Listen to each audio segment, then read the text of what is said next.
జగన్ ముఖ్యమంత్రి అయిన తర్వాత విశాఖపట్నంలో రోజుకొక కిడ్నాప్, రోజుకొక విధ్వంసం, రోజుకొక మర్డర్, రోజుకొక భూ కుంభకోణం.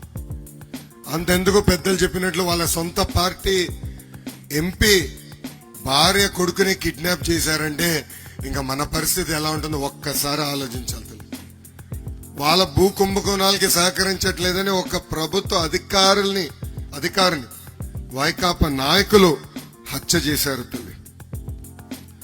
సింహాద్రి అప్పన్న ఆలయం ఉన్న పుణ్యభూమి ఈ విశాఖపట్నం భూమి. జగన్ పదే పదే సిద్ధం అంటున్నాడు.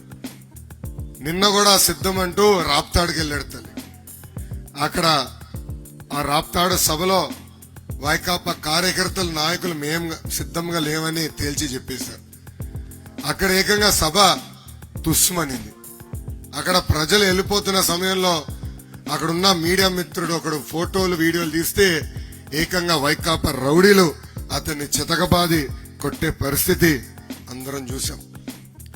ఒక ముఖ్యమంత్రి సభకెళ్తే ఆయన చేసిన మంచి పనులు చెప్పుకుంటారు. కానీ ఈ ముఖ్యమంత్రి సభకెళ్లి చంద్రబాబు నాయుడు గారి పేరుని జపం చేస్తున్నాడు తల్లి.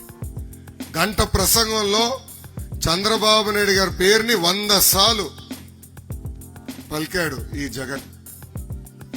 అంటే నాకు అప్పుడు అర్థమైంది ఏంటంటే ఆంధ్ర రాష్ట్రానికి ఈయనేమి పీకింది పొడిచింది ఏమి లేదు కాబట్టి ఇప్పుడు కూడా చంద్రబాబు నాయుడు గారే ఆయన కళలో వస్తున్నాడు. పాపం భారీ డైలాగులు కూడా కొట్టాడు తల్లి. సైకిల్ గురించి మాట్లాడాడు, గ్లాస్ గురించి మాట్లాడాడు, ఫ్యాన్ గురించి మాట్లాడారు. సైకిల్ గ్లాస్ విలువ పెత్తందారికి అర్థమవుతుంది తల్లి, పెత్తందారికి అర్థమవుతుంది. సైకిల్ అనేది ఒక సామాన్యుడి చైతన్య రథం.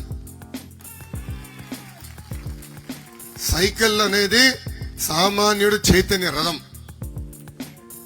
గ్లాసు సామాన్యుడు గ్లాస్ లో టీ తాగుతాడు. బహుశా జగన్ వెండి గ్లాసులో తాగుతున్నాడా, బంగారు గ్లాసులో తాగుతున్నాడు నాకు అర్థం అవట్లేదు. ఈరోజు ఫ్యాన్ రెక్కలు విరిగిపోయినాయి తల్లి. ఇరిగిపోయిన ఫ్యాన్ ఏం చేస్తాం తల్లి, పీకి చెత్తపొడిలో పడేస్తాం తల్లి. గత ఐదేళ్లుగా ఫ్యాన్ ఎలా ఉపయోగపడిందో ప్రజలందరూ ఒకసారి తెలుసుకోవాలి. రైతుల ఆత్మహత్యలు చేసుకునే దానికి ఫ్యాన్ ఉపయోగపడింది తల్లి. ఈ రోజు భారతదేశంలోనే రైతుల ఆత్మహత్యలో ఆంధ్ర రాష్ట్రం 3వ స్థానంలో ఉంది. కౌలు రైతుల ఆత్మహత్యలో 2వ స్థానంలో ఉంది. యువకులు ఆత్మహత్యలు చేసుకునే దానికి ఆ ఫ్యాన్ మనకొచ్చింది తల్లి. ఎన్నికల ముందల 2,30,000 పెండింగ్ పోస్టులు భర్తీ చేస్తున్నాడు. మెగా డిఎస్సి ఏర్పాటు చేస్తున్నాడు. గ్రూప్ 1 గ్రూప్ 2 పోస్టులు భర్తీ చేస్తున్నాడు. ప్రతి ఏడా 6,500 కానిస్టేబుల్ పోస్టులు భర్తీ చేస్తున్నాడు. పిల్లలు కలలు కన్నారు. తల్లిదండ్రులు లక్షల రూపాయలు ఖర్చు పెట్టి పిల్లల్ని ట్రైనింగ్ పంపించారు. ఒక తల్లి నన్ను చిత్తూరు జిల్లాలో కలిసింది. ఆ తల్లి చెప్పింది, 2 లక్షల రూపాయలు నేను ఖర్చు పెట్టా నా అబ్బాయిని ట్రైనింగ్ పంపించడానికి.